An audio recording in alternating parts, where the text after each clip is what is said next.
साथियों नमस्कार। आज की कहानी से हमें बहुत अच्छी शिक्षा मिलने वाली है। कृपया कहानी को ध्यान से सुनते रहिए। आज की इस कहानी में हम आपके साथ एक ऋषि और चोर की एक नैतिक कहानी को साझा करते हैं, जो एक ऋषि और उसके घर में चोरी करने वाले एक चोर की है। यह कहानी कुछ अच्छी शिक्षाप्रद कहानियां में से एक है और मैं आशा करता हूं कि हमारी यह ऋषि और चोर की नैतिक कहानी सुनकर आपको बहुत आनंद आएगा। आप हमारे चैनल को सब्सक्राइब कर लीजिए। हम अपने चैनल पर ऐसी ही कहानियां लाते रहते हैं।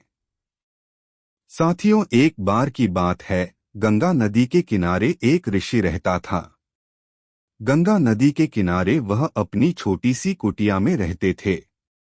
बहुत से लोग उनसे मिलने के लिए उनके पास जाते थे। लोग उनके प्रवचन सुनते और प्रसाद खाकर उनका अभिवादन करते थे। एक दिन एक चोर वहां से गुजर रहा था। उसने ऋषि की कुटिया को देखा और कुछ देर तक उसे देखता रहा। उसने देखा वहां चांदी के बहुत से बर्तन थे और सभी उसकी कुटिया की एक कोने में एक छोटी सी जगह में रखे हुए थे। एक रात चोर खिड़की से छुपकर उसकी कुटिया में घुस गया और चांदी के बर्तन चुराकर अपने बैग में रखने लगा। ऋषि अपनी कुटिया के ठीक बाहर ध्यान कर रहे थे। जैसे चोर बर्तन चुरा रहा था, उसने कुछ आवाज किया जिसे ऋषि ने सुना। फिर ऋषि ने अंदर आकर चोर को देखा। ऋषि को देखकर चोर बहुत डर गया और बर्तनों का बैग वहां छोड़कर चोर वहां से भागने लगा।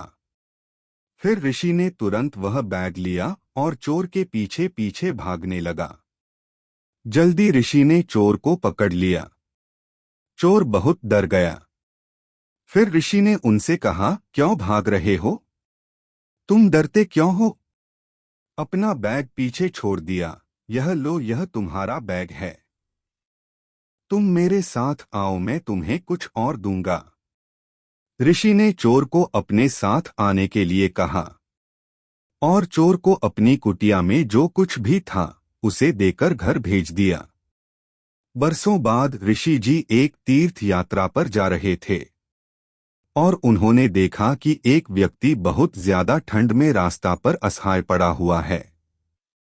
यह देखकर ऋषि जी ने अपना कंबल निकालकर उस असहाय व्यक्ति को दे दिया। आदमी ने ऋषि जी की ओर देखा और ऋषि जी को उस चोर और ऋषि की कहानी सुनाने लगा। उस आदमी ने कहानी सुनाते हुए कहा, क्या आप उस ऋषि बाबा के बारे में जानते हैं जो गंगा के किनारे कुटी में रहता है? मैं वह चोर हूं। जिस दिन से ऋषि ने मुझे छुआ उसी दिन से मेरे जीवन में परिवर्तन आ गया। मैंने चोरी करना छोड़ दिया है और मैंने अपने अतीत में किए गए पापों का प्रायश्चित कर रहा हूं। तो साथियों, इसलिए कहते हैं कि हमें हमेशा अच्छे संतों का संग करना चाहिए। जैसे ऋषि की सच्ची भक्ति से उनके आसपास के लोगों पर और उस चोर पर उनका सकारात्मक प्रभाव पड़ा। अच्छी संगति में रहना और आध्यात्मिक ज्ञान वाले किसी व्यक्ति से मिलना हमारे जीवन को सही दिशा दे सकता।